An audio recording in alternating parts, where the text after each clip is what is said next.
अस्सलाम वालेकुम everyone, I am राहत फ़तेह अली खान, योर्स राहत फ़तेह अली खान। मैं यहाँ पे दुबई में अपने गाने रिकॉर्ड करने के लिए आया हुआ हूँ और बहुत अच्छे हमारे गाने यहाँ पे हो रहे हैं और एवरीथिंग इज़ फाइन।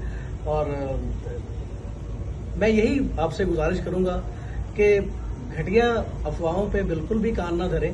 ऐसा कुछ नहीं है जैसा दुश्मन जो है वो सोच रहे हैं, ऐसा कुछ नहीं है। इंशाल्लाह ताला मैं जल्द अपने वतन अजीज में वापस आऊँगा, आप सब लोगों के पास आऊँगा और इंशाल्लाह ताला एक बहुत सुपर हिट गानों के साथ जो है वो आपको महसूस करेंगे। और इंशाल्लाह ताला मैं ऑल ओवर द वर्ल्ड के जितने भी मेरे फैन हैं उनसे मैं ये गुजारिश करता हूँ कि घटिया खबरों पे, घटिया अफवाहों पे बिल्कुल कान ना धरें, अपना भी वक्त ज़ाया ना करें और अपने आर्टिस्ट को भी जो है वो इतना जो है वो आप उठा के रखिए।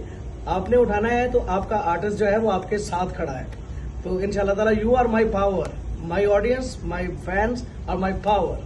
और अल्लाह ताला के बाद मेरे फैंस हैं जो मेरे पावर है और मैं उनसे लव करता हूँ। Thank you very much. अल्लाह हाफिज़।